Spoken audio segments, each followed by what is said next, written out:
నెల్లూరులో జనసేన పార్టీ 13వ ఆవిర్భావ దినోత్సవ వేడుకలను ఘనంగా నిర్వహించేందుకు ఏర్పాట్లు చేస్తున్నారు. జిల్లా కార్యాలయం ఉన్న గోమతి నగర్ లో ఈ వేడుకలు నిర్వహించనున్నట్లు జిల్లా కార్యదర్శి గునుకుల కిషోర్ తెలిపారు. పార్టీ అధ్యక్షుడు పిలుపు మేరకు ఎండల తీవ్రతను దృష్టిలో ఉంచుకుని జిల్లా పార్టీ కార్యాలయంలోనే వేడుకలు నిర్వహించాలని నిర్ణయించినట్లు పేర్కొన్నారు. ఈ సందర్భంగా ఏపీ టిడ్కో కో చైర్మన్ వేములపాటి అజయ్ చేతుల మీదుగా పార్టీ జెండా ఆవిష్కరణ జరగనున్నది. అనంతరం పలు కార్యక్రమాలు నిర్వహించనున్నారు. ప్రత్యామ్నాయ రాజకీయాలకు నాంది పలికిన నాయకుడు పవన్ కళ్యాణ్ అని జనసేన పార్టీ కేవలం రాజకీయ సంఘటన మాత్రమే కాకుండా ఒక సామాజిక ఉద్యమమని పిలుపునిచ్చారు. ప్రజా ప్రయోజనాలు ఎన్నో చేస్తూ ఒక ఆదర్శంగా నిలుస్తున్నారు పవన్ కళ్యాణ్ గారు.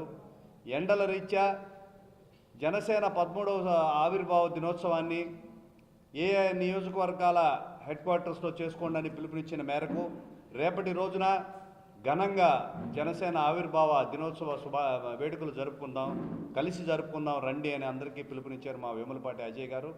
రేపు ఉదయాన 8-8:30 గంటలకు ఆయన చేతుల మీదుగా ఫ్లాగ్ హోస్టింగ్ చేసి రక్తదాన శిబిరాన్ని నిర్వహించి మనందరికి కూడా కనుల పండుగగా మన పార్టీ కార్యాలయాన్ని అలంకరించుకొని ఒక వేడుకను తలపించే విధంగా మనం అందరం ఇక్కడ వేడుక చేసుకుందాం రండి అని చెప్పి జనసేన నాయకులకు, వీరమహిళలకు, జనసేన మెగా మద్దతుదారులకు అందరూ కూడా ఈరోజు పిలుపునిస్తున్నాను. ఈరోజు జనసేన పార్టీ ప్రజల్లో ఉంది.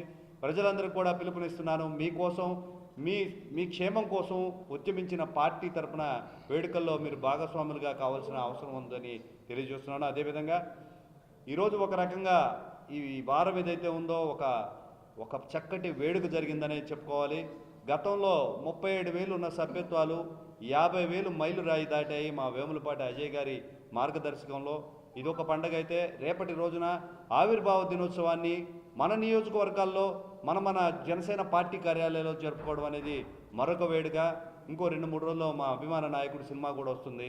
కరెక్ట్గా ఈ వారం ఏదైతే ఉందంటే పవన్ కళ్యాణ్ గారి అభిమానులకు కానీ జనసేన పార్టీ అభిమానులకు కానీ ఒక పండుగ వారంగా కూడా డిక్లేర్ చేయబడింది.